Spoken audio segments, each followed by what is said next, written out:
السلام علیکم ورحمۃ اللہ وبرکاتہ نحمد وعلیکم ونصلی السلام ورحمۃ علی رسولہ الکریم۔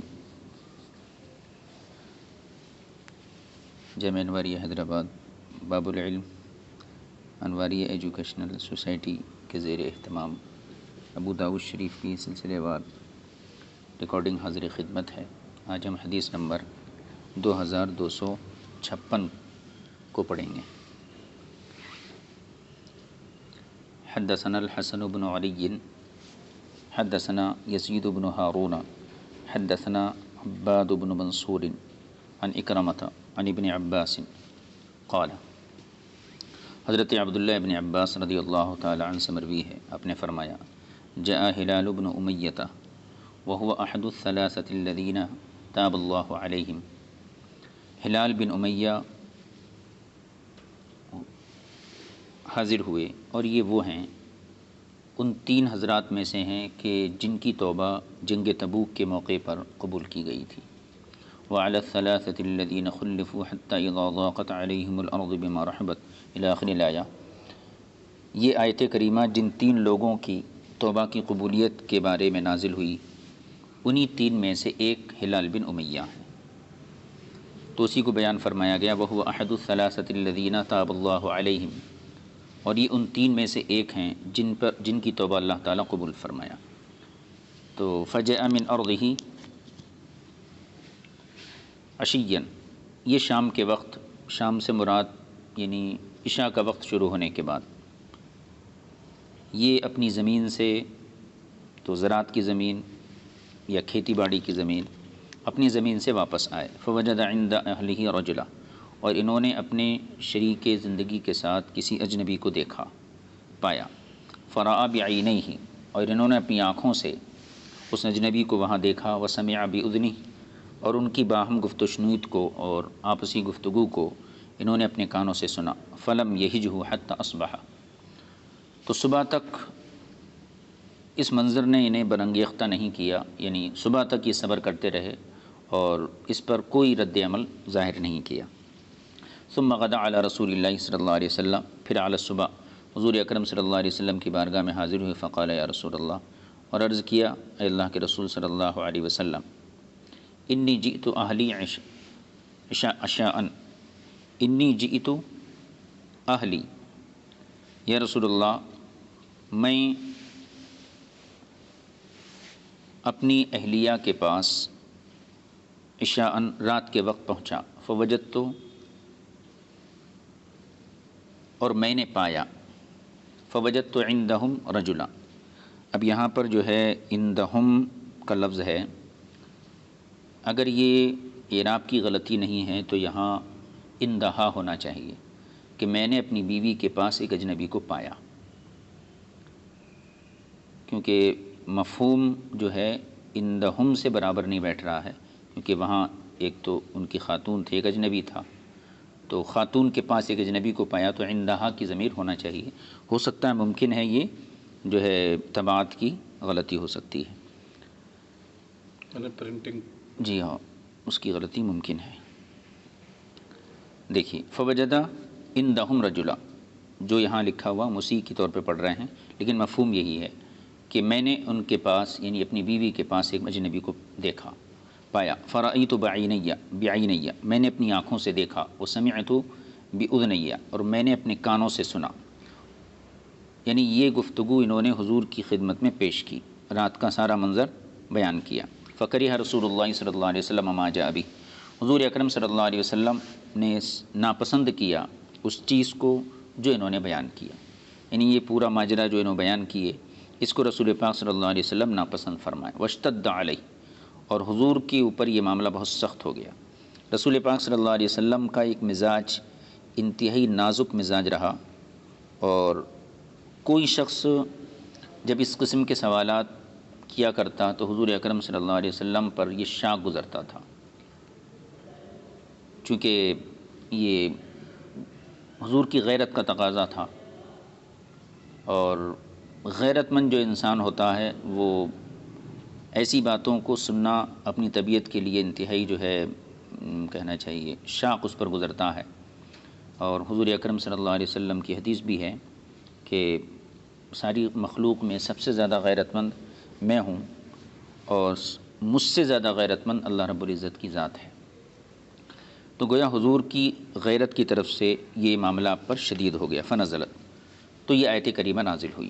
یہ سورہ نور کی آیت ہے۔ والذین یرمون ازواجہم ولم یکن لہم شہداء الا انفسہم فشہادۃ احدہم اربع شہادات باللہ۔ یہ طویل آیت ہے، اس میں لعان کے پورے طور طریقوں کو بیان کیا گیا ہے۔ فنزلت، تو آیت الآیتین کلتیہما، یہ دونوں آیتیں نازل ہوئیں۔ فسری عن رسول اللہ صلی اللہ علیہ وسلم، اور ان آیتوں کے نزول سے حضور اکرم صلی اللہ علیہ وسلم کو خوشی لاحق ہوئی، یا پھر جو کیفیت نزول وحی کی ہوتی وہ آپ سے ختم ہو گئی۔ جب آپ پر وحی کا نزول ہوتا تھا تو ایک خاص کیفیت آپ پر طاری ہوتی تھی، اور اس کی صورت یہ رہتی تھی کہ جس طریقے سے قرآن کریم نے بیان فرمایا ہے کہ انا سنلقی علیک قولا ثقیلا، بے شک ان قریب ہم آپ پر ایک بھاری قول نازل فرمانے والے ہیں۔ تو قرآن کریم کو اللہ رب العزت نے باوزن اور بھاری کلام سے تعبیر فرمایا ہے۔ تو قرآن کریم کے ثقیل اور بھاری ہونے کا یہ بھی مطلب ہے کہ ایک تو اس کی معنوی جو ہے اور باطنی اس کی جو ہیبت ہے وہ مراد ہو سکتی ہے کہ بادشاہ کے کلام میں جو ایک روب اور دبدبہ ہوتا ہے، اور دوسرے یہ کہ اس کے اندر ظاہری ثقالت اور ظاہری بھاری پن بھی ہے۔ اور یہی وجہ ہے کہ رسول پاک صلی اللہ علیہ وسلم پر جب وحی کا نزول ہوتا تھا تو آپ کے جسم کا وزن یہ بڑھ جاتا تھا، حتیٰ کہ بعض اوقات جو ہے کسی صحابی کی ران پر آپ سر اقدس رکھ کر اگر آرام فرمانے لگے اور اسی وقت وحی کا نزول ہوا تو وہ صحابی کو وہ تکلیف برداشت نہیں ہو سکی، بلکہ مسجد بغلہ بول کے ایک مسجد بھی ہے مدینہ منورہ کے قرب و جوار میں، ایک خچر کے اوپر، خچر کو دراز گوش بولتے ہیں، عام لوگوں کی سواری رہی تو اس کو خچر بولیں گے، اور حضور صلی اللہ علیہ وسلم اگر اس پر سواری اختیار کریں تو اس کو ہمارے علماء نے دراز گوش کا نام دیا ہے، لمبے کانوں والی سواری، تاکہ حضور کی سواری بھی عام سواری سے ممتاز قرار دی جائے۔ سبحان اللہ، دراز گوش پر آپ سوار تھے اور اتنے میں آپ پر وحی کا نزول ہونے لگا، تو آپ کا وزن اس قدر بڑھ گیا کہ اس سواری کے پاؤں ٹخنوں تک پتھریلی زمین کے اندر دھس گئے، اور آج بھی وہ نشان وہاں موجود ہے۔ اور وہاں پر سلطنت عثمانیہ کے دور میں جو ہے وہاں ایک مسجد تعمیر کی گئی تھی جس کا نام مسجد بغل خچر کو بولتے ہیں، اور وہ حضور اکرم صلی اللہ علیہ وسلم کا معجزہ جو ہے ایک زمانے تک لوگ اس کی زیارت کرتے تھے۔ اب البتہ سعودی کی جو موجودہ حکومت ہے اس نے وہاں جانے پر پابندی عائد کر دی ہے۔ تو اس حدیث کو بیان کرنے کا مقصد یہ کہ حضور پہ جب وحی کا نزول ہوتا تھا تو حضور کا وزن یہ بڑھ جاتا تھا، اور اگر آپ کسی سواری پر ہوتے تو سواری سے نیچے آ جاتے، اگر کسی صحابی کی ران پر رہتے تو اس کو اس کی تکلیف محسوس ہوتی تھی، لیکن خود حضور اکرم صلی اللہ علیہ وسلم کی ذات پر تکلیف کا کوئی اثر نظر نہیں آتا تھا۔ اس سے ہم یہ سمجھ سکتے ہیں کہ پہاڑوں کے اندر وہ طاقت اور قوت نہیں ہے کہ جو کلام الہی کی ہیبت اور اس کے وزن کو برداشت کر سکیں، لیکن رسول پاک صلی اللہ علیہ وسلم نے 1-2 دن نہیں بلکہ تقریباً 23 سال تک کلام الہی کے نزول کی ہیبت کو آپ نے برداشت کیا، اور پوری زندگی وہی نازل ہونے کی وجہ سے آپ کے سر میں درد بھی نہیں ہوا، کبھی بخار بھی نہیں آیا۔ اس سے اندازہ ہوتا کہ حضور کے سینے کی جو طاقت ہے وہ ساری کائنات کی طاقت سے زیادہ بڑھ کر ہے۔ سبحان اللہ، سبحان اللہ۔ تو جب حضور سے یہ کیفیت رخصت ہوئی، اس سلسلے میں نے یہ جو ہے ضمنی بات عرض کی، رخصت ہوئی، جب حضور پر وحی کا نزول ہوتا تھا تو حضور اکرم صلی اللہ علیہ وسلم کا سر اقدس نیچے آ جاتا تھا، وزن بڑھ جاتا تھا، اور کبھی کبھی پیشانی پر پسینہ بھی آتا تھا۔ جب فرشتہ بغیر نظر آئے گھنٹی کی آواز میں وحی نازل کرتا تھا۔ یہ وحی کی کیفیت انتہائی سخت ہوتی تھی۔ جب وہ کیفیت دور ہو گئی تب رسول پاک صلی اللہ علیہ وسلم نے فرمایا، فقال ابشر یا ہلال، اے ہلال تمہارے لیے بشارت ہو، قد جعل اللہ عز وجل فرجا و مخرجا، بے شک اللہ تبارک و تعالی نے تمہارے لیے، فرجن کہتے ہیں کشادگی کو، اور مخرج کہتے ہیں نکلنے کے راستے کو، یعنی اللہ نے تمہارے لیے اس تنگی کے بعد کشادگی عطا فرمائی ہے، اور اس بندش کے بعد تمہارے لیے نکلنے کا راستہ فراہم فرمایا ہے۔ قال ہلال، تو ہلال حضور کے صحابی عرض کرنے لگے، یا رسول اللہ قد کنت ارجو ذالک من ربی، مجھے میرے رب سے یہی امید تھی۔ اور حدیث قدسی بھی ہے، انا عند ظن عبدی بی، میں اپنے بندے کے ساتھ وہی معاملہ کرتا ہوں جو بندہ میرے ساتھ گمان رکھتا ہے۔ اگر وہ مغفرت کا طلبگار ہے تو میں اسے مغفرت دیتا ہوں، وہ دولت و ثروت کا طلبگار ہے تو اسے وہ چیز عطا فرماتا ہوں۔ تو بندوں کو یہی چاہیے کہ اپنے رب سے نیک امید رکھیں۔ فقال رسول اللہ صلی اللہ علیہ وسلم، تو حضور صلی اللہ علیہ وسلم نے ارشاد فرمایا، ارسلوا الیہا، اس خاتون کے پاس لوگوں کو بھیجو تاکہ اس کو بلایا جائے۔ فجاءت، تو ان کی بیوی آئیں۔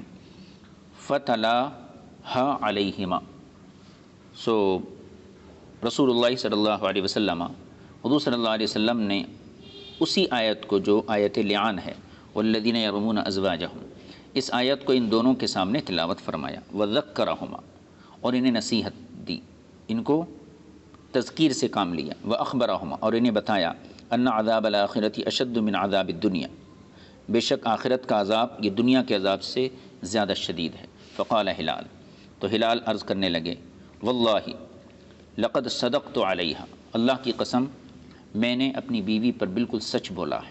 فقالت، تو ان کی بیوی کہنے لگی، قد کذب، اس شخص نے جھوٹ بولا ہے، یعنی مجھ پر الزام لگایا ہے۔ فقال رسول اللہ صلی اللہ علیہ وسلم، تو حضور صلی اللہ علیہ وسلم نے فرمایا، لاعنوا بینہما، دونوں آپس میں لعان کرو۔ فقیل لہلال، تو پہلے ہلال سے کہا گیا، ہلال بن امیہ سے، اشہد، گواہی دو۔ فشہد اربع شہادات باللہ انہ لمن الصادقین، تو ہلال بن امیہ نے 4 مرتبہ گواہی پیش کی کہ بے شک وہ سچوں میں سے ہے۔ یعنی جب لعان ہوتا ہے تو مرد 4 مرتبہ اپنی صداقت کی گواہی پیش کرتا ہے قسم کے ساتھ۔ فلما كانت الخامسۃ، جب 5ویں کی باری آئی، قیل لہ، تو بلا ہلال سے کہا گیا، یا ہلال، اے ہلال، اتق اللہ، اللہ سے ڈرو، فإن عذاب الدنیا اہون من عذاب الآخرۃ، کیونکہ دنیا کا عذاب یہ آخرت کے عذاب سے بہت ہلکا ہے۔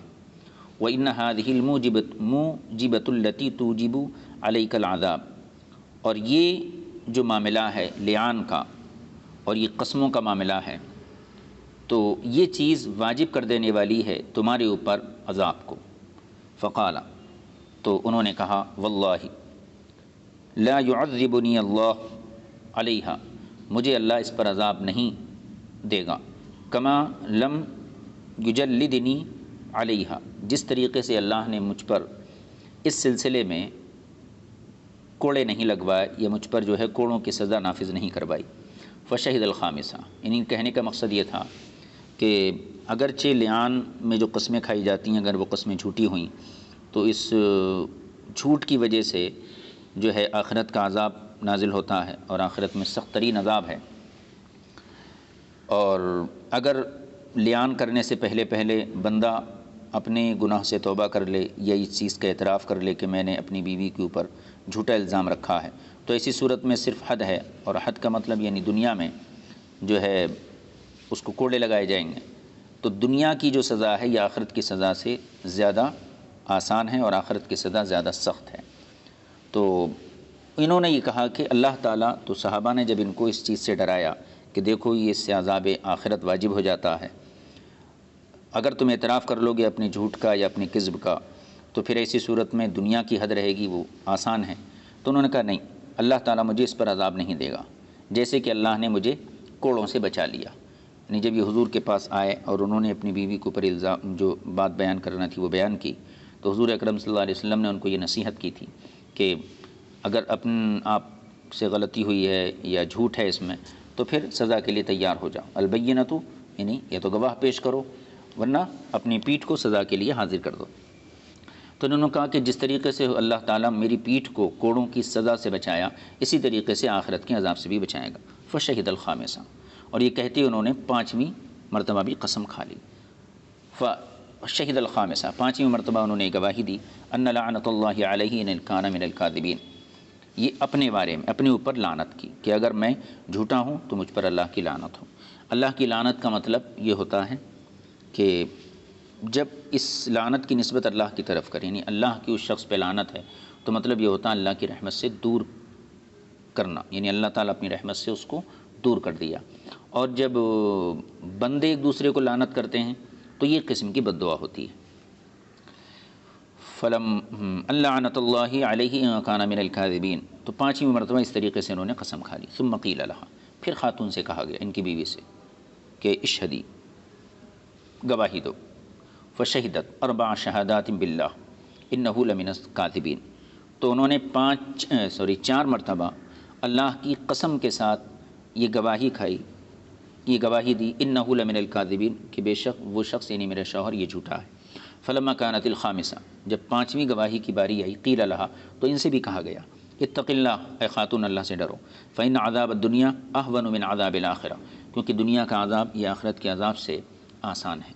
وإن هذه الموجبة التي توجب عليك العذاب، اور بے شک یہ قسم واجب کر دینے والی ہے تجھ پر عذاب کو۔ فتلکأت ساعۃ، تو تھوڑی دیر کے لیے، ایک لمحے کے لیے وہ ٹھٹکی، پس و پیش کیا انہوں نے۔ ثم قالت، پھر انہوں نے کہا، واللہ لا افضح قومی، میں اپنی قوم کو، اپنے خاندان، اپنے قبیلے کو جو ہے رسوا نہیں کروں گی، یعنی اگر میں نے اعتراف کر لیا اپنے گناہ کا تو اس کا مطلب یہ ہے کہ میرا قبیلہ، میرا خاندان ہمیشہ کے لیے رسوائی کا شکار ہو جائے گا۔ تو کبھی کبھی ایسا بھی ہوتا ہے کہ انسان اپنی قومی عزت کے لیے یا خاندانی شرافت یا خاندانی بزرگی کے لیے جو ہے اپنے گناہوں کو چھپانے کی کوشش کرتا ہے، حالانکہ دیکھا جائے تو یہ خاندانی شرافت وغیرہ جو بھی چیزیں ہیں یہ دنیا کی حد تک ہیں، آخرت میں یہ ساری چیزیں ظاہر کر دی جائیں گی۔ تو انہوں نے یہ کہا کہ میں اپنی قوم کو جو ہے رسوا نہیں کر سکتی۔ فشہدت الخامسہ، 5ویں مرتبہ بھی انہوں نے گواہی پیش کر دی، ان غضب اللہ علیہا ان کان من الصادقین، یہ کیا ہے، یعنی اس پر، یعنی خود اس خاتون پر اللہ کا غضب ہو اگر مرد سچا ہے۔ ففرق رسول اللہ صلی اللہ علیہ وسلم بینہما، جب ان دونوں نے لعان کر لیا تو حضور اکرم صلی اللہ علیہ وسلم نے دونوں کے درمیان جو ہے تفریق یعنی جدائی پیدا فرما دی، الگ کر دیا۔ وقضى الا يدعى ولدها لأب ولا ترمى ولا يرمى ولدها ومن رماها او رمى ولدها فعليه الحد، اب یہ قاعدہ بیان کیا، ماں باپ کے اندر جدائی پیدا کر دی گئی، میاں بیوی کے اندر جو ہے تفریق کر دی گئی، اور اس کے بعد حضور نے فیصلہ کیا اللہ یدعى ولدها لأب، کہ اس خاتون کے حمل سے پیدا ہونے والا جو بچہ ہے وہ اپنے باپ کی طرف منسوب نہیں ہوگا بلکہ ماں کی طرف منسوب ہوگا۔ ولا ترما، اور اس بچے کو جو ہے لعنت ملامت اور اس قسم کا نشانہ نہیں بنایا جائے گا۔ ولا یرما، ولا ترما، اور اس عورت کو بھی نشانہ نہیں بنایا جائے گا، کیونکہ یہ عورت جو ہے قسم کھا چکی ہے، لعان کر چکی ہے۔ ولا یرما ولدها، اور اس سے پیدا ہونے والی اولاد چاہے وہ بچہ ہو یا بچی ہو اس پر بھی لعنت ملامت نہیں کی جائے گی۔ ومن رماها او رما ولدها، اور جس شخص نے اس عورت کو جو ہے تانا مارا، او رما ولدها، یہ اس سے پیدا ہونے والی اولاد کو تانا مارا، فعلی الحد، تو اس کے اوپر حد ہے۔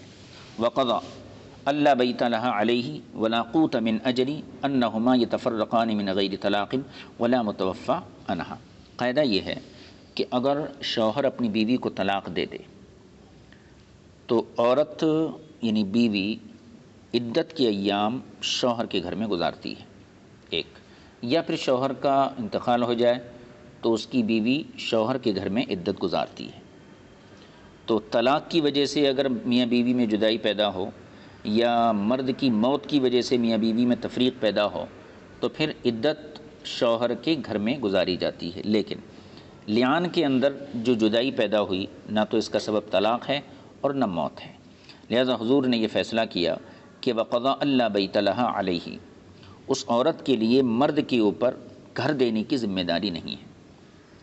ولا قوت، اور نہ نفقہ اور خرچہ اور خوراک دینے کی ذمہ داری ہے، کیوں؟ من اجلی انہما یتفرقان من غیر طلاق، کیونکہ ان دونوں کی جدائی بغیر طلاق کے، ولا متوفی عنہا، اور ایسے ہوئی ہے کہ ان کا شوہر اس کا شوہر اس سے فوت نہیں ہوا ہے۔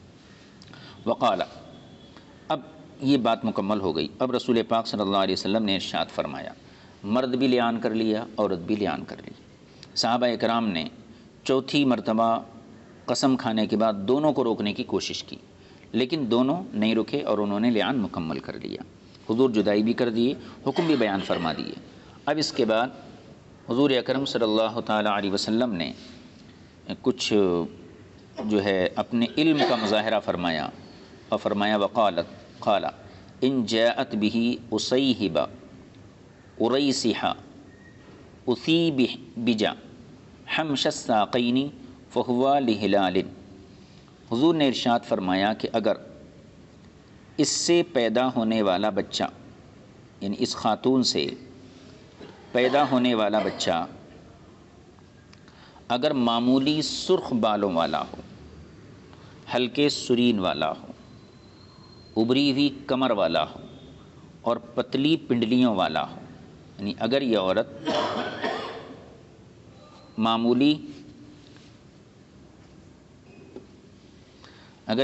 جو ہے معمولی ایسے بچے کو جنم دے جو معمولی سرخ بالوں والا ہو، ہلکے سرین والا ہو اور ابری ہوئی کمر اور پتلی پنڈلیوں والا ہو، تو یہ بچہ ایسی صورت میں ہلال بن امیہ کا ہے۔ وَإِن جَاءَتْ بِهِ أَوْرَقَ جَعْدًا جُمَالِيًّا خَدَلَّجَ السَّاقَيْنِ سَابِغَ الْأَلْيَتَيْنِ فَهُوَ لِلَّذِي رُمِيَتْ بِهِ۔ اور اگر یہ عورت ایسے بچے کو جنم دے کہ جو گندمی رنگت اور گھنگرالے بالوں والا ہو، چوڑے اور بڑے اعضاء، موٹی پنڈلیوں اور بھاری سرین والا ہو، تو ایسی صورت میں رسول اکرم صلی اللہ علیہ وسلم نے ارشاد فرمایا فَهُوَ لِلَّذِي رُمِيَتْ بِهِ، تو پھر یہ اسی کے نطفے سے ہے جس کے ذریعے اس پر الزام رکھا گیا۔ اب حضور نے دو چیزیں بیان فرمائی۔ فقال رسول اللہ صلی اللہ علیہ وسلم فجاءت به اورقا جعدا جمالیا خدلج الساقین سابغ الالیتین۔ حضور نے جو دوسری کیفیت بیان فرمائی تھی کہ اگر یہ جو ہے خوبصورت گھنگرالے بالوں والا ہو اور موٹی پنڈلیوں والا ہو، تو ایسی صورت میں جو ہے اسی شخص کا ہوگا کہ جس کی طرف سے الزام لگایا گیا۔ تو جب اس کے بچے کی پیدائش ہوئی فجاءت به اورق جعدا جمالیا خدلج الساقین سابغ الالیتین، تو ایسا ہی بچہ یہ جنم دی کہ جو ہے گھنگرالے بالوں والا تھا، خوبصورت بالوں والا تھا اور موٹی پنڈلیوں والا تھا۔ فقال رسول اللہ صلی اللہ علیہ وسلم، تو حضور نے ارشاد فرمایا لولا الایمان، اگر یہ قسموں کا معاملہ نہیں ہوتا، یعنی اگر یہ عورت قسم نہ کھاتی، لکان لی ولہا شان، تو میرے اور اس کے لیے ایک شان ہوتی، مطلب میں اس کو نشان عبرت بنا دیتا، لیکن چونکہ یہ اللہ کی قسم کھا چکی ہے اور لہٰذا اللہ کے نام کا لحاظ رکھتے ہوئے میں اس کو چھوڑ دے رہا ہوں۔ قال اکرمہ، حضرت اکرمہ کہتے ہیں فکان بعد ذلک امیرا علی مضر وما یدعا لأب،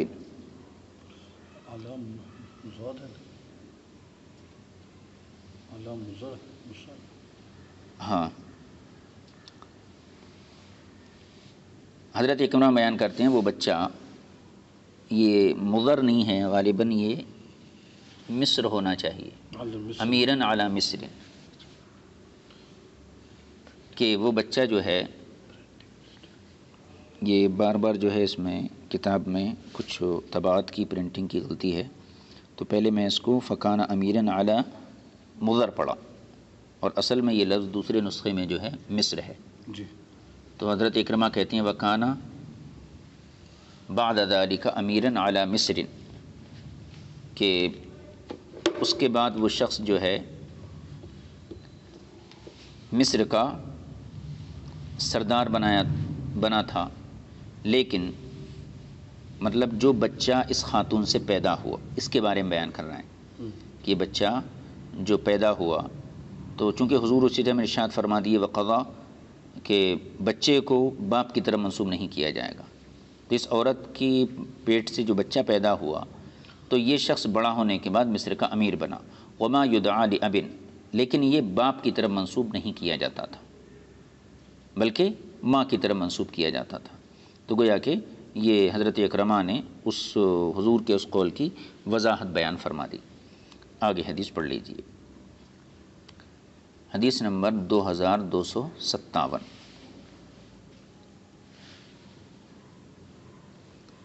حدثنا احمد بن حنبل حدثنا سفیان بن عیینۃ قال سمع عمرو وسعید بن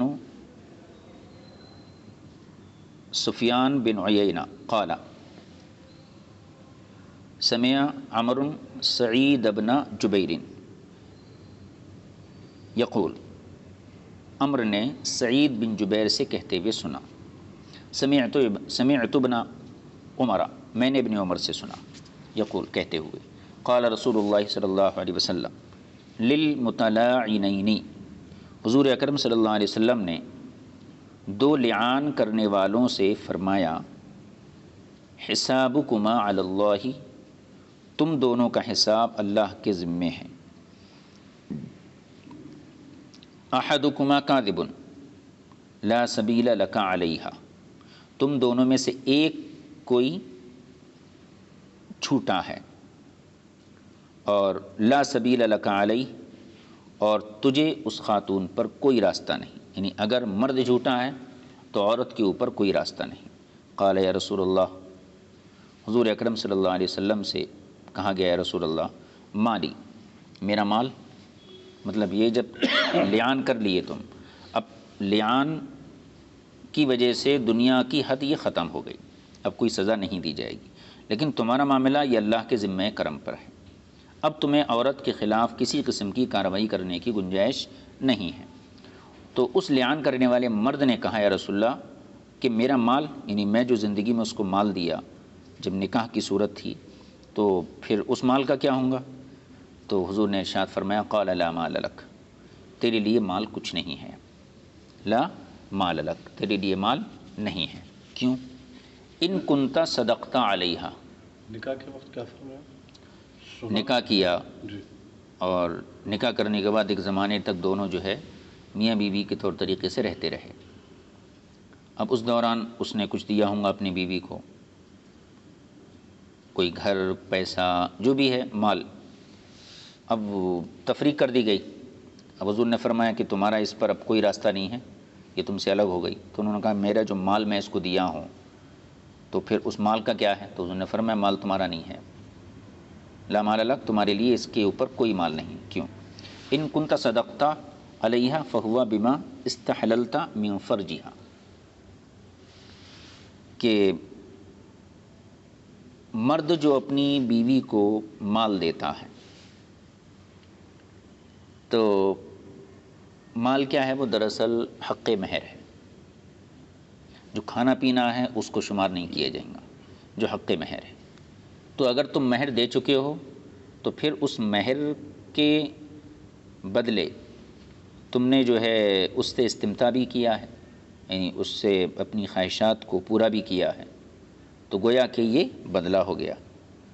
تو اگر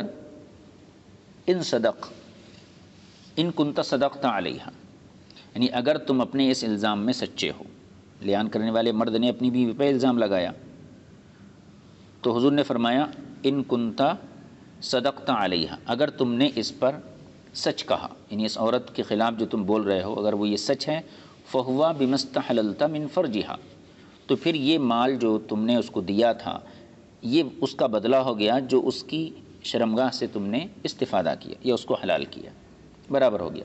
وَإِن كُنْتَ، یعنی تم جو ہم بستری کی ہے وہ اس کے بدلے میں برابر ہو گیا؟ برابر ہو گیا، کہ صحبت کے بعد یا دخول کے بعد اگر طلاق بھی ہوتی ہے تو ایسی صورت میں مہر واپس نہیں لے سکتے ہیں، تو اس کا معاوضہ ہو گیا۔ وَإِن كُنْتَ كَذَبْتَ عَلَيْهَا فَذَلِكَ أَبْعَدُ لَكَ، اور اگر تم نے اس عورت پر جھوٹا الزام لگایا تو پھر تو وہ تم سے اور زیادہ دور ہو گیا، کہ اب تو جو ہے مہر ہی نہیں ہے، تو اب بھی وہ تو اس صورت میں لعان کے بعد اگر عورت کو تم نے مہر لعان سے پہلے ادا کر دیا تھا تو لعان کے بعد جو ہے اب وہ مہر آپ واپس نہیں لے سکتے۔ حدیث نمبر 2258، 58 حدثنا احمد بن محمد بن حنبل حدثنا اسماعیل حدثنا ایوب عن سعید بن جبیر قال قلت لابن عمر رجل قذف امرأته میں نے ابن عمر سے کہا ایک شخص اپنی عورت کو تہمت لگایا. قال تو انہوں نے فرمایا فرق رسول اللہ صلی اللہ علیہ وسلم بین اخوی بنی العجلانی. تو انہوں نے جواب دیا کہ نبی کریم صلی اللہ علیہ وسلم نے بنو عجلان سے تعلق رکھنے والے میاں بیوی کے اندر جدائی پیدا کر دی. اچھا. وقال اور فرمایا اللہ یعلم ان احدکما کاذب. حضور نے ان دونوں کے درمیان جدائی کی اور اس کے بعد فرمایا اللہ جانتا ہے ان احدکما کاذب کہ تم دونوں میں سے ایک جھوٹا ہے. فہل منکما تائب تو تم میں سے کوئی بھی توبہ کرنے تیار ہے. یرددها 3 مرات 3 مرتبہ رسول پاک صلی اللہ علیہ وسلم نے یہ ان کو اختیار دیا. 3 مرتبہ فرمایا فہل منکما تائب تم میں سے کوئی شخص توبہ کر سکتا ہے. تو تینوں مرتبہ جب انہوں نے جواب دیا اور توبہ کے لیے راضی نہیں ہوئے فابیا انہوں نے انکار کر دیا. ففرق بینہما تو حضور اکرم صلی اللہ علیہ وسلم نے جو ہے دونوں کے درمیان جدائی پیدا فرما دی. آگے کی حدیث دیکھ لیجیے 2259. حدثنا القعنبی عن مالک عن نافع عن ابن عمر ان رجلا لعن امرأته في زمان رسول اللہ صلی اللہ علیہ وسلم وانتفى من ولدها. ابن عمر سے مروی ہے کہ ایک شخص نے اپنی بیوی کو لعان کیا رسول پاک صلی اللہ علیہ وسلم کے عہد ظاہری میں حضور کے زمانے میں. وانتفى من ولدها اور اس سے پیدا ہونے والے بچے کا اس نے انکار کیا, کہا یہ میری اولاد نہیں ہے. ففرق رسول اللہ صلی اللہ علیہ وسلم حضور صلی اللہ علیہ وسلم ان دونوں کے درمیان جدائی پیدا فرما دی. وَأَلْحَقَ الْوَلَدَ بِالْمَرْأَةِ اور بچے کو ماں سے وابستہ کر دیے, یعنی بچے کا تعلق ماں سے جوڑ دیا گیا, باپ کی نسبت سے بچے کو نہیں پکارا جاتا تھا. قال ابو داؤد فرماتے ہیں الذی تفرد به مالک قوله وَأَلْحَقَ الْوَلَدَ بِالْمَرْأَةِ. مالک اوپر جو حدیث ہے عن مالک سند عن مالک عن نافع, تو یہ جو حصہ ہے حدیث کا اتنا وَأَلْحَقَ الْوَلَدَ بِالْمَرْأَةِ, تو اس میں امام مالک جو ہیں وہ متفرد ہیں اور اپنے اساتذہ سے, یعنی اساتذہ مراد یہاں نافع ہیں, نافع سے جتنے لوگوں نے اس حدیث کو سنا ہے انہوں نے یہ جملے کو روایت نہیں کیا ہے. متفرد تنہا, امام ابو داؤد اس میں تنہا. امام ابو داؤد فرماتے ہیں کہ اس حدیث میں جو سند میں امام مالک ہیں جی, امام مالک نے نافع سے سنا, نافع نے ابن عمر سے سنا, تو نافع گویا کہ امام مالک کے استاذ ہوئے. جی, تو نافع کے چند شاگرد ہیں, ان تمام شاگردوں نے اس حدیث کو روایت کیا, لیکن وَأَلْحَقَ الْوَلَدَ بِالْمَرْأَةِ اس جملے کو دوسرے شاگردوں نے بیان نہیں کیا, صرف مالک نے کیا ہے. تو اس میں گویا کہ امام مالک جو ہیں یہ متفرد ہیں. قال ابو داود الذي تفرد به مالک قوله وَأَلْحَقَ الْوَلَدَ بِالْمَرْأَةِ, اور جس متن کے جس حصے کے بارے میں مالک متفرد ہیں وہ یہ متن ہے. وقال یونس عن الزہری, یونس نے زہری سے کہا, زہری سے روایت کیا عن سہل بن سعد فی حدیث اللعان, حدیث لعان میں سہل بن سعد سے انہوں نے روایت کیا. وانکر حملها فکان ابنها یدعا الیہا. ایک دوسری سند یہاں بیان کی امام ابو داود نے, یونس نے زہری سے, زہری نے سہل بن سعد سے. لیان کی حدیث میں یہ جملہ بھی کوٹ کیا اور اس میں نقل کیا وَأَنْكَرَ حَمْلَهَا, یعنی عورت حاملہ تھی تو مرد نے اس کے حمل کا انکار کیا, کہا یہ میرا حمل نہیں ہے, یعنی میرے نطفے سے یہ حمل نہیں ہے. فَكَانَ ابْنُهَا يُدْعَى إِلَيْهَا, تو اس عورت کا بیٹا جو ہے اس عورت کی طرف ہی منسوب کیا جاتا تھا. یہ حدیث مکمل ہو گئی. آگے کی حدیث کو دیکھیے، بلکہ یہ حدیثیں جو ہیں اس باب کی پوری ہو چکی ہیں۔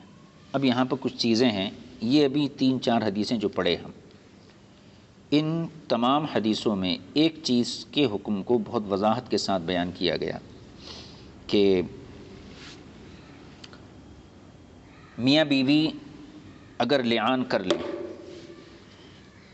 میاں بیوی اگر لعان کر لیں تو لعان کے بعد مرد کو اب کوئی طعن و تشنیع نہیں کر سکتا، عورت کو بھی طعن و تشنیع نہیں کر سکتا، اور اگر اس کے نتیجے میں کوئی اولاد، بچہ یا بچی کی ولادت ہوتی ہے تو اس بچے کو بھی کسی قسم کا طعنہ نہیں مارا جائے گا۔ ایک چیز تو یہ۔ دوسری چیز یہ کہ اگر شوہر لعان کر لے، عورت بھی لعان کر لے، تو پھر پیدا ہونے والی جو اولاد ہے وہ باپ کی طرف منسوب نہیں ہوگی، ماں کی طرف منسوب ہوگی۔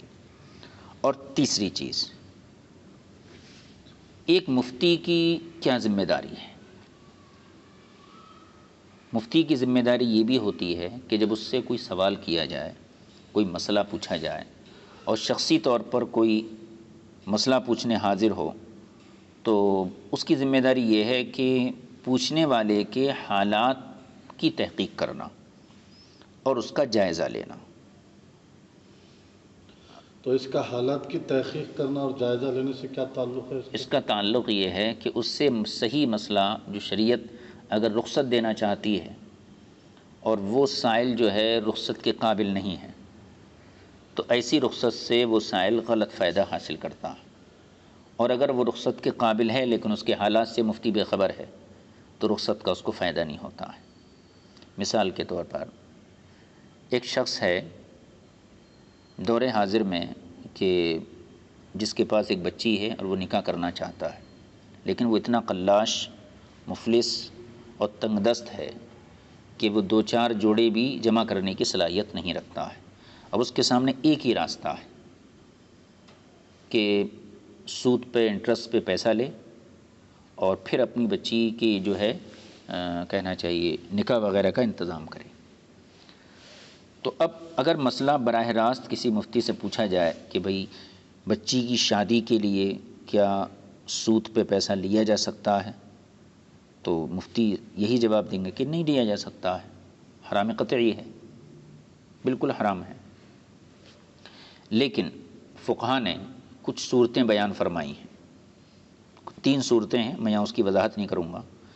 3 صورتیں ایسی ہیں جن میں جو ہے ضرورت متحقق ہو جاتی ہے، متحقق ہو جاتی ہے، ثابت ہو جاتی ہے، یعنی بندہ شرعی طور پر اب یہ معذور ہے، اور شریعت اس کو ان صورتوں میں اجازت دیتی ہے۔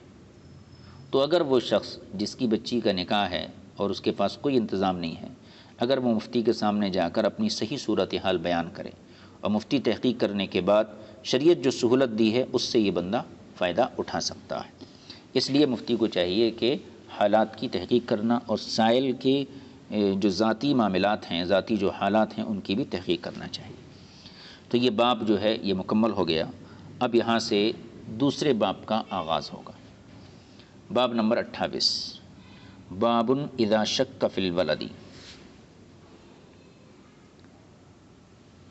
یہ باب ہے اس بارے میں کہ جب مرد بچے کے بارے میں شک کرے، یعنی اس کی منکوحہ کی شکم سے جو بچہ پیدا ہوا اس میں یہ شک کرے، اس سلسلے کی حدیثیں اس باب میں ذکر کی جائیں گی۔ دیکھیے حدیث نمبر 2260، حدثنا ابن ابی خلف حدثنا سفیان عن الزہری عن سعید عن ابی ہریرہ قال جاء رجل الى النبی صلی اللہ علیہ وسلم من بنی فزارہ، ایک شخص بنو فزارہ سے حضور اکرم صلی اللہ علیہ وسلم کی خدمت میں حاضر ہوا، فقال، اور اس نے عرض کیا، ان امرأتی جاءت بولد اسود، یا رسول اللہ میری بیوی نے ایک سیاہ کالے بچے کو جنم دیا ہے۔ فقال، رسول پاک صلی اللہ علیہ وسلم نے ارشاد فرمایا، هل لک من ابل، کیا تمہارے پاس جو ہے اونٹ ہیں؟ قال نعم، اس نے عرض کیا ہاں یا رسول اللہ۔ قال ما الوانها، ان اونٹوں کا رنگ کیا ہے؟ قال حمر، یا رسول اللہ ان کا رنگ جو ہے سرخ ہے۔ قال فهل فيها من اورق، یہ بتاؤ کیا ان میں کوئی خاکستری بھی ہے، یعنی مٹھیالے کلر کا؟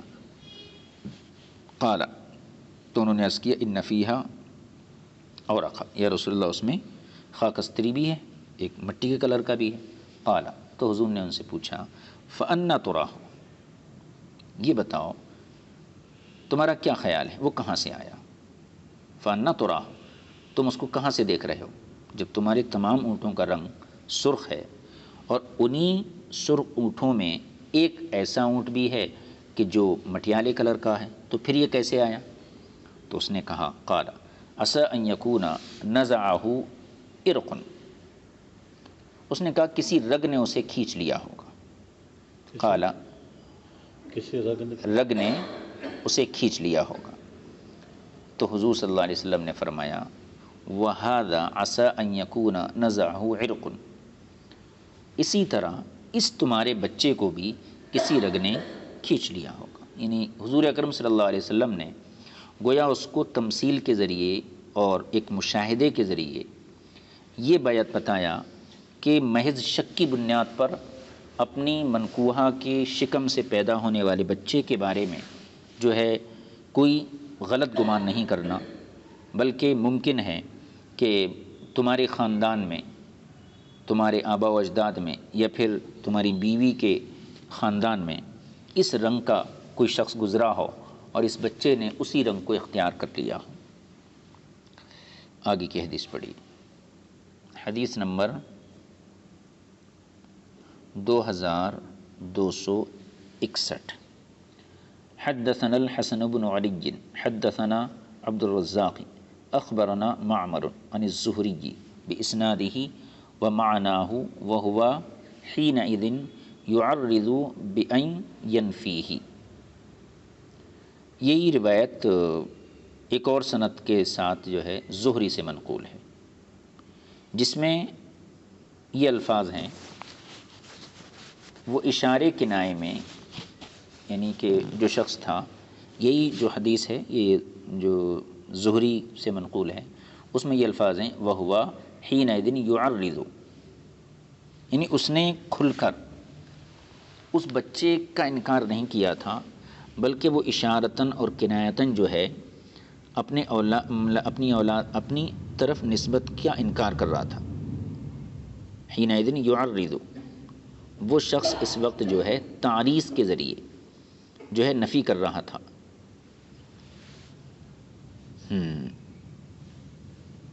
2262 حدیث نمبر۔ حدثنا احمد بن صالح حدثنا ابن وهب اخبرنی یونس عن ابن شہاب عن ابی سلمۃ عن ابی ہریرۃ ان اعرابیا، ایک اعرابی اتى النبی صلی اللہ علیہ وسلم، حضور صلی اللہ علیہ وسلم کی خدمت میں حاضر ہوا، اور اس نے کہا فقال، اس نے کہا ان امراتی، یا رسول اللہ میری بیوی نے ولدت غلاما اسودا، ایک کالے بچے کو جنم دیا ہے، وانی انکرہ، اور میں اس کا انکار کرتا ہوں۔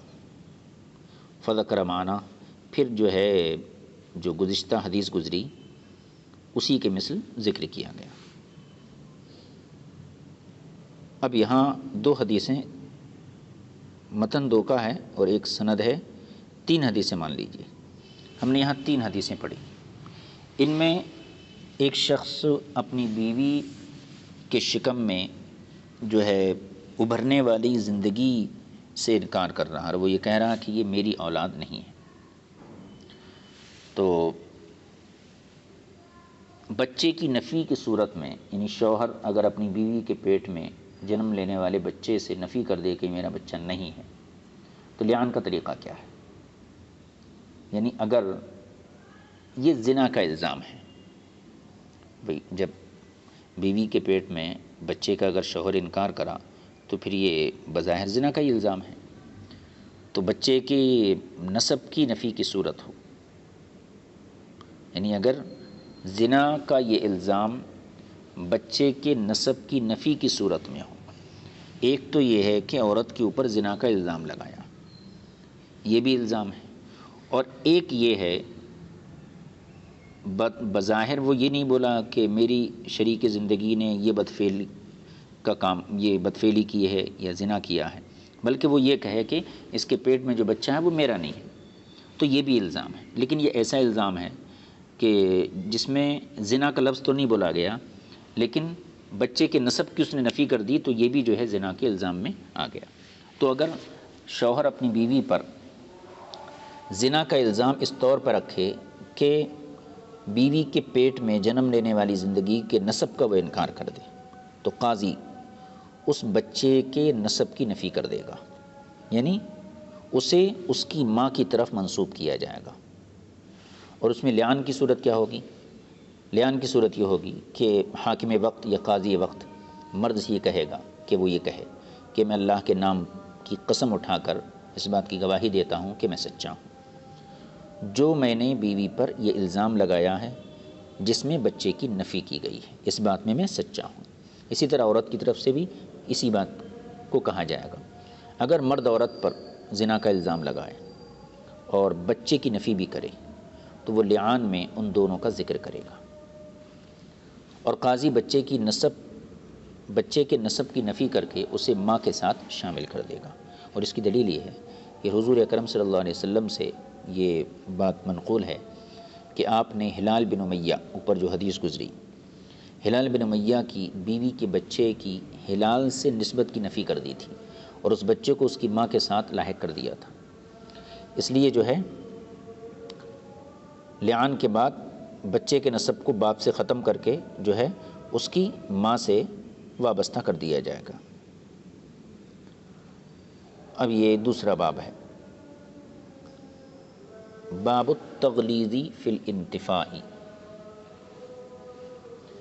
یعنی بچے کے اپنی اولاد ہونے کی نفی کرنے کی شدید مذمت۔ باب التغلیظ فی الانتفاع، انتفاع معنی نفی کرنا، یعنی بیوی کے پیٹ میں جو زندگی ہے اس کے نسب کا جو انکار کیا جاتا ہے، اس انکار کی شدید مذمت۔ اس سلسلے میں اس باب میں وہی حدیثیں ذکر کی جائیں گی، یعنی کوئی بھی شوہر اپنی بیوی سے پیدا ہونے والے بچے کی نسب کا جو انکار کرتا ہے اس کی مذمت میں۔ دیکھیے حدیث نمبر 2263، حدثنا احمد بن صالح حدثنا ابن وهب اخبرنی عمرو یعنی ابن الحارث عن ابن الہادی عن عبد اللہ بن یونس عن سعید المقبری عن ابی ہریرہ انہ سمع رسول اللہ صلی اللہ علیہ وسلم یقول، ابو ہریرہ سے مروی انہوں نے حضور اکرم صلی اللہ علیہ وسلم کو فرماتے ہوئے سنا، حین نزلت آیت المتلاعنین، یعنی جس وقت لعان والی آیت نازل ہوئی۔ کیا سنا؟ ایم امرأۃ ادخلت علی قوم من لیس منہم، یعنی جو عورت کسی قوم میں، ایم امرأۃ جو بھی عورت، ادخلت علی قوم یہ اعلیٰ فی کے معنی میں، جو عورت کسی قوم میں ایسے بچے کو داخل کر دے، من لیس منہم جو ان میں سے نہیں ہے، فلیست من اللہ فی شیء تو اس کی اللہ تعالیٰ کی بارگاہ میں کوئی حیثیت نہیں ہے، فلیست من اللہ فی شیء تو اللہ تعالیٰ کی بارگاہ میں اس کی کوئی حیثیت نہیں، ولن یدخلها اللہ الجنۃ ولن یدخلها اللہ جنتہ اور اللہ تعالیٰ اس عورت کو اپنی جنت میں داخل نہیں ہونے دے گا، داخل نہیں فرمائے گا۔ وَأَيُّمَا رَجُلٍ جَحَدَ وَلَدَهُ اور جو شخص اپنی اولاد کا انکار کرے، وَهُوَ يَنظُرُ إِلَيْهِ یعنی جو شخص جانتے ہوئے اس کو معلوم ہے، وَهُوَ يَنظُرُ إِلَيْهِ یہ حال جو ہے حال کے مرتبے میں ہے، وَأَيُّمَا رَجُلٍ جَحَدَ وَلَدَهُ وَهُوَ يَنظُرُ إِلَيْهِ اور جو شخص بھی اپنی اولاد کا انکار کرے جان بوجھ کر، یعنی غلط طور پر، احتجب اللہ منہ تو اللہ تبارک و تعالیٰ قیامت کے دن اس سے حجاب فرمائے گا، یعنی اس سے پردہ کرے گا۔ وَفَضَحَهُ عَلَى رُؤُوسِ الْأَوَّلِينَ وَالْآخِرِينَ، اور اسے تمام اولین اور آخرین کے روبرو جو ہے اللہ تعالیٰ رسوا کر دے گا۔ اللہ اکبر۔ اس سے ہم یہ سمجھ سکتے ہیں کہ ایک بندے کی عزت اللہ کی بارگاہ میں کس قدر جو ہے بلند ہے اور کس درجے کی عزت ہے، کہ اگر کسی عورت کے اوپر اس کا مرد جان بوجھ کر الزام تراشی کیا، بہتان لگایا، تو اللہ تبارک و تعالیٰ دو قسم کی سزائیں دے گا۔ پہلی سزا تو یہ ہے کہ قیامت کے دن اولین و آخرین کے روبرو اس کو رسوا کرے گا، اور اس سے بڑی سزا یہ ہے اللہ تعالیٰ خود اپنے دیدار سے اسے محروم کر دے گا۔ اللہ اکبر۔ اور یہ بہت بڑی سزا ہے کہ اگر بندے کو اس کا آقا اور اس کا مالک اپنے دیدار سے محروم کر دے تو یہ سب سے سخت اور خطرناک سزا ہے۔ لہٰذا مسلمانوں کو چاہیے کہ اپنی شریک زندگی یا رفیق حیات کے بارے میں محتاط جو ہے رویہ اختیار کریں، اور بلا وجہ شک کی بنیاد پر جو ہے کسی قسم کے الزام سے اپنی زبان کو روکے رکھیں۔ آگے باب فی ادعاء ولد الزنا، باب نمبر 30۔ یہ باب نمبر 30 ہے۔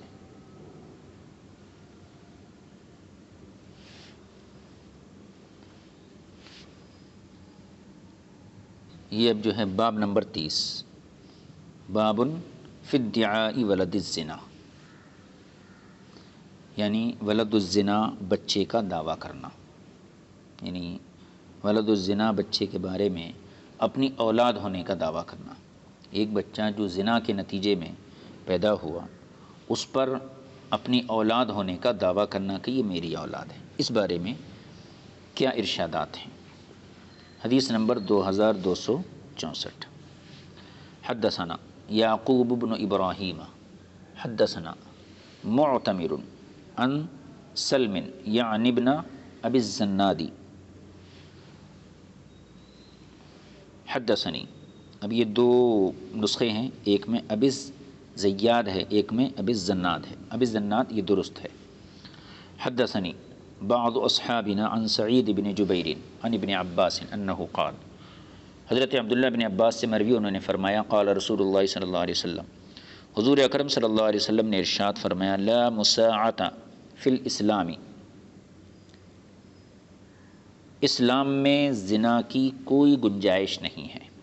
لا مساعۃ وسعت سے بنا ہے، اسی کو مطلب کشادگی، تو گنجائش رہیں گی تو کشادگی پیدا ہوتی ہے۔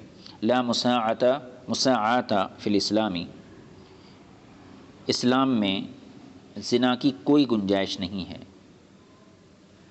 من سعى فی الجاہلیت فقد لحق بعصبتہ، اور جس نے زمانہ جاہلیت میں زنا کیا تھا، من سعى فی الجاہلیت، وہ بچہ اپنے عصبہ سے منسوب ہوگا۔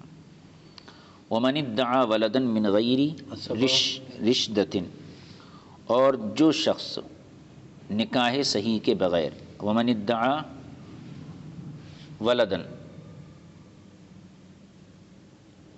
اور جو شخص نکاح صحیح کے بغیر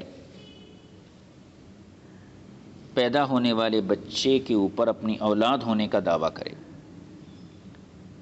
من غیر رشدۃ، من غیر رشدۃ کا مطلب بغیر نکاح صحیح کے، یعنی خود اس کا نکاح صحیح نہیں، اس کے باوجود وہ جو ہے کسی عورت کے بطن سے پیدا ہونے والے بچے پر یہ دعویٰ کر رہا ہے کہ یہ میرا بیٹا ہے۔ تو بغیر نکاح صحیح کے اگر کوئی شخص اپنی اولاد ہونے کا دعویٰ کیا کہ فلاں میری اولاد ہے، فلا یرث، تو ایسا شخص نہ وہ وارث بنے گا اور نہ اس کا وارث، ولا یورث، اور نہ اس کا وارث بنایا جائے گا، یعنی وہ باپ بیٹا ایک دوسرے کے وارث نہیں ہوں گے۔ اگر باپ مر گیا تو اس بچے کو کچھ نہیں ملیں گا، اور بچہ مرا تو بچے کی جائیداد سے باپ کو کچھ نہیں ملیں گا، کیونکہ یہ نکاح صحیح کے بغیر دعوی اولاد ہے۔ اب یہاں پر بغیر نکاح کے زنا سے پیدا ہونے والی اولاد، ایک اجنبی خاتون ہے، جی اس کے شکم میں ایک زندگی ہے، وہ پیدا ہوا بچہ، یا اب ایک شخص آیا اور دعویٰ کرنے لگا کہ یہ میرا بچہ ہے،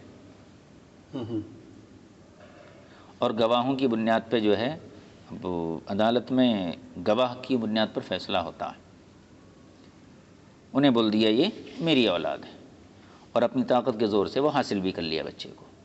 اب دونوں رہتے رہے، بچہ بھی اور وہ شخص بھی، اتفاق سے باپ مر گیا، تو یہ اصل میں باپ نہیں ہے، لہذا یہ بچہ اس کی وراثت میں کچھ حصہ نہیں پائے گا، اور بچہ مرا تو باپ اس کی وراثت میں کوئی حصہ نہیں پائے گا۔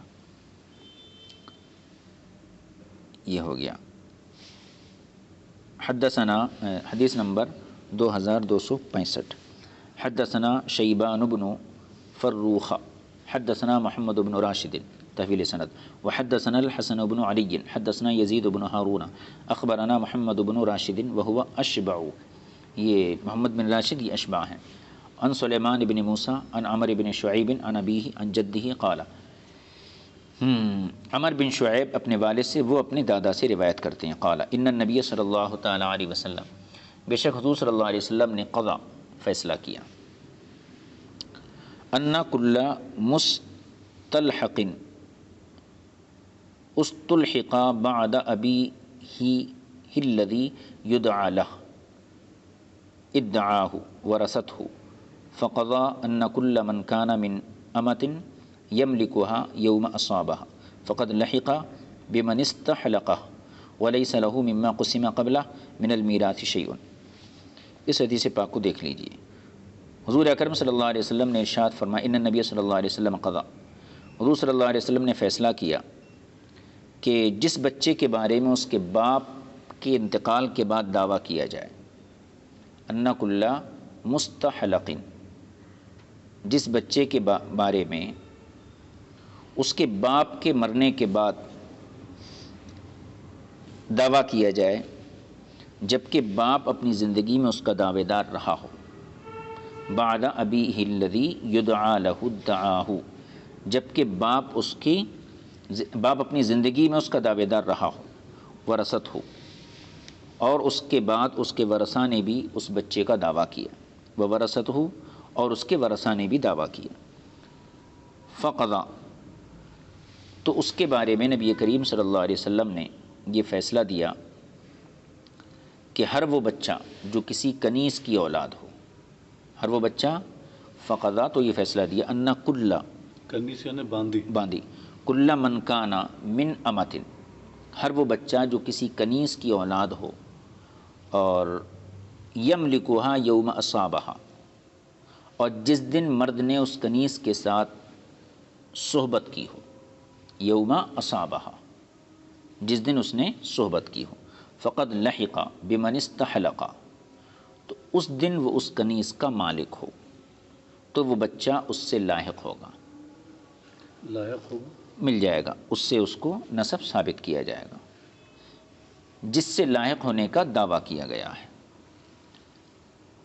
اور وَلَيْسَ لَهُ مِمَّا، اور اس کے لیے اس سے پہلے جو میراث تقسیم ہو چکی اس میں بچے کا کوئی حصہ نہیں۔ وَلَيْسَ لَهُ مِمَّا قُسِّمَ اگر اس کو مجہول پڑھیں، اور قسمہ اگر اس کو معروف پڑھیں، اور جو وراثت پہلے تقسیم، وَلَيْسَ لَهُ مِمَّا قُسِّمَ قَبْلَهُ مِنَ الْمِيرَاثِ شَيْءٌ، اور جو میراث اس سے پہلے تقسیم ہو چکی اس میں اس کے لیے کوئی حصہ نہیں۔ وَمَا أَدْرَكَ مِن مِيرَاثٍ لَمْ يُقْسَمْ، اور جو میراث ابھی تقسیم نہیں کی گئی ہے اس میں اسے حصہ دیا جائے گا، فَلَهُ نَصِيبُهُ، تو اس میں اس کا حصہ ہے۔ وَمَا أَدْرَكَ مِن مِيرَاثٍ لَمْ يُقْسَمْ، اور جو میراث ابھی تقسیم نہیں ہوئی ہے تو فَلَهُ نَصِيبُهُ، تو اس میں اس کا حصہ ہے۔ وَلَا يَلْحَقُ، اور لاحق نہیں کیا جائے گا، یعنی اس بچے کے جس باپ کے بارے میں دعویٰ کیا گیا ہے اگر وہ انکار کرتا ہے تو بچے کو اس سے لاحق نہیں کیا جائے گا۔ ولا لاحق یلحق، نہیں کیا جائے گا، یعنی اس سے نسب ثابت نہیں ہوگا اس کا، اس کی وراثت بھی نہیں ملیں گی اس کو. ولا یلحق، اور اس کو لاحق نہیں کیا جائے گا. اذا کان ابوہ الذی یدعى له انکرہ، جبکہ اس کا وہ باپ جس کے بارے میں دعویٰ کیا گیا اگر وہ انکار کرتا ہے تو بچہ اس سے لاحق نہیں کیا جائے گا. اگر وہ بچہ کسی ایسی کنیز کی اولاد ہو، وَإِنْ كَانَ مِنْ أَمَةٍ لَا يَمْلِكُهَا، اور اگر وہ بچہ ایسی کنیز کی اولاد ہو جس کا وہ مالک نہیں ہے، او من حرۃ ہاجرہ انہا ہاجرہ بہا، اگر ایسی کنیز کی اولاد ہو جس کا وہ مرد مالک نہیں ہے، او من حرۃ عاہر بہا، یا ایسی آزاد حرہ آزاد ایسی آزاد عورت کی اولاد ہو جس کے ساتھ اس کے مرد نے جو ہے آہرہ یعنی زنا کیا، فإنہ لا یلحق بہ ولا یرث، تو پھر ایسی صورت میں جو ہے وہ بچہ اس مرد سے لاحق نہیں ہوگا، نہ ہی وارث بنے گا. وَإِنْ كَانَ الَّذِي يُدْعَى لَهُ هُوَ ادَّعَاهُ فَهُوَ وَلَدُ زِنْيَةٍ مِّنْ حُرَّةٍ كَانَ أَوْ أَمَةٍ، اور اگر وہ مرد جس کے لیے دعویٰ کیا گیا ہے، وَإِنْ كَانَ الَّذِي يُدْعَى لَهُ، اور اگر وہ مرد جس کے لیے دعویٰ کیا گیا ہے، هُوَ ادَّعَاهُ فَهُوَ وَلَدُ زِنْيَةٍ، وہ مرد جس کے لیے دعویٰ کیا گیا ہے خود بھی اس بچے کا دعویٰ کرتا ہو تو وہ بچہ تو وہ ولد الزنا شمار ہوگا، خواہ یعنی من حرۃ کانا او امت، چاہے وہ آزاد عورت سے پیدا ہو یا پھر کنیز سے پیدا ہو. قضا ان کل مستحب، اس حدیث پاک جو ابھی پڑھے اس میں کچھ چیزوں کی جو ہے ترتیب ضروری ہے، اس لیے میں اس کا ترجمہ پیش کر دیتا ہوں. سند کے اخیر میں عن جدہ قال ان النبی صلی اللہ علیہ وسلم قضا، حضور صلی اللہ علیہ وسلم نے فیصلہ فرمایا، ان کل مستحلق استحلق بعد ابیہ الذی یدعى له ادعاہ ورثته، جس بچے کے بارے میں اس کے باپ کے مرنے کے بعد دعویٰ کیا جائے جبکہ باپ اپنی زندگی میں اس کا دعوے دار رہا ہو، اور اس کے بعد اس کے ورثاء نے بھی اس بچے کا دعویٰ کیا ہو. اس کو یوں سمجھیے، زید نے ایک بچے کے اوپر یہ دعویٰ کیا کہ یہ میری اولاد ہے، اور ساری زندگی زید اس دعوے پر قائم رہا. اب زید مر گیا، زید کے مرنے کے بعد زید کے جو وارث تھے انہوں نے بھی دعویٰ کیا کہ یہ بچہ جو ہے مثلا میرے بھائی یا میرے چچا کی اولاد ہے. باپ بھی دعوے دار رہا زندگی میں، باپ مرے بعد باپ کے جو ورثاء ہیں وہ بھی دعویٰ کرنے لگے، تو یہ بچہ کس کی طرف منسوب کیا جائے گا؟ یعنی اس بچے کو دو لوگ دعوے دار ہیں اس بچے؟ نہیں ایک ہی. اچھا، زید نے ایک بچے کے اوپر دعویٰ کیا یہ میرا بیٹا ہے جی. اب زید زندگی بھر دعوے پر قائم رہا، مر گیا. جی اب زید کے مرنے کے بعد اس کے جو ورثاء ہیں یعنی جن کا حصہ اس کے ترکے میں، جی. وہ بھی یہ دعویٰ کر رہے ہیں کہ یہ زید کا بیٹا ہے. اچھا. تو پھر اس بچے کا کیا حکم ہے، اس کے بارے میں کیا فیصلہ کیا جائے؟ تو اس کے بارے میں رسول پاک صلی اللہ علیہ وسلم نے یہ فیصلہ کیا کہ ہر وہ بچہ، یہ قانون بیان کیا، کلو فقضا ان کل من کانا فقضا ان کل من کانا من امت یملکها یوم اصابها فقد لحق بمن استحلقہ، یہ قاعدہ حضور بیان فرما دیے. یعنی ہر وہ بچہ جو کسی کنیز کی اولاد ہو، کانا من امت کنیز کی اولاد ہو، یعنی باندھی کی اولاد، باندھی کی اولاد ہے، اور جس دن مرد نے کنیز کے ساتھ صحبت کی تھی اس دن وہ اس کنیز کا مالک بھی ہو. تو یہ باریک مسئلہ ہے. ہاں، جس دن وہ صحبت کیا تھا، یعنی یہ صحبت زنا کے طور پر نہ ہو. جی. اب کنیز، جب کنیز کا مکمل مالک ہو گیا وہ، تو اب ایسی صورت میں جو ہے اس کو نکاح کی ضرورت نہیں رہتی ہے. لہٰذا ایک تو یہ کہ وہ بچہ جو کنیز کی اولاد ہو، کنیز کے پیٹ سے ہو. دوسری چیز یہ کہ جس مرد نے اس کنیز کے ساتھ صحبت کی ہو، اس صحبت کے دن وہ کنیز کا مکمل طور پر مالک ہو. تو ایسا بچہ اس سے لاحق ہوگا جس کے لاحق ہونے کا دعویٰ کیا گیا. اب پورا مسئلہ یوں ہوا، لاحق ہوگا، ملایا جائے گا. جی، یعنی یہ ان کا بچہ ہے. ہاں، زید نے ایک بچے کے اوپر دعویٰ کیا کہ یہ میرا نطفہ ہے. جی. وہ بچہ زید کی کنیز کے پیٹ سے پیدا ہوا. اس کنیز سے زید نے صحبت کی اس حال میں کہ زید اس کنیز کا مالک تھا. اب اب یہاں یہ جو بات ہے کہ پورا مالک کی بات ہو رہی ہے یہاں پر، تو کیا اگر آدھا مالک بھی رہا تو اس کو؟ نہیں، ایک باندی دو آقاؤں کی ملکیت میں نہیں آ سکتی. جاہلیت میں ایسا ہوتا تھا. اچھا. کہ آج اس کی خادمہ، کل دوسری کی خادمہ، پرسوں تیسری کی خادمہ. تو اسلام میں آنے کے بعد اس چیز کے اندر سدھار پیدا کیا گیا، مکمل ملکیت حاصل ہونا. اچھا.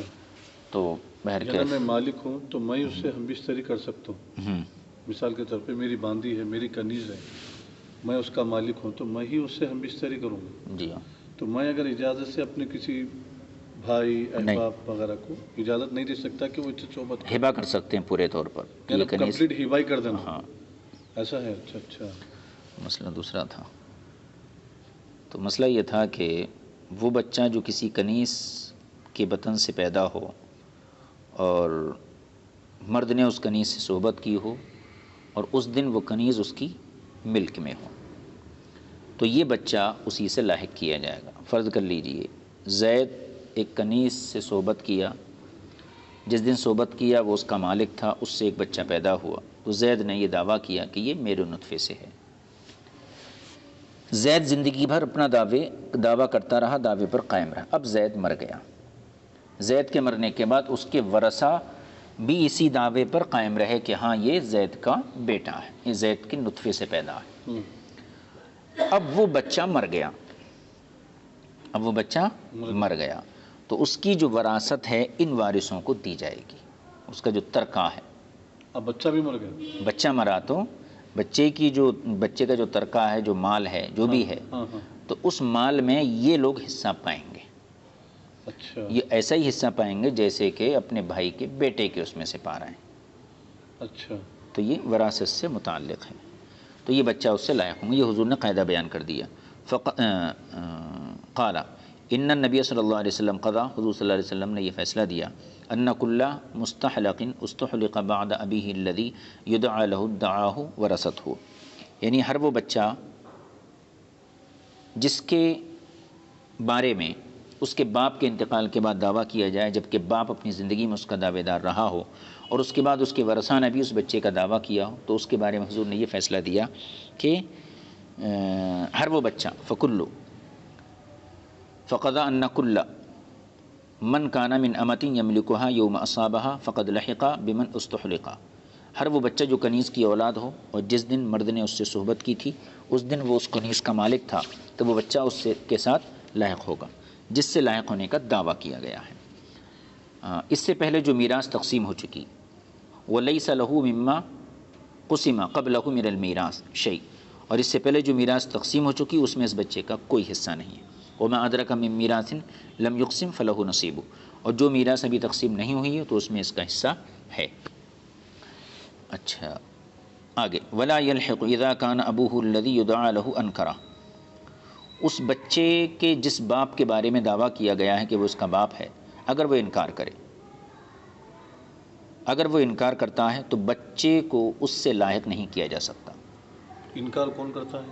وہی شخص جس کے بارے میں کہا جا رہا کہ یہ اس کا بچہ ہے، ہاں، فلاں اس کا باپ ہے. اب وہ انکار کر رہا ہے، باپ خود انکار ہاں، کہ بھائی یہ میرا بچہ نہیں، تو پھر اس بچے کو اس سے لاحق نہیں کیا جا سکتا.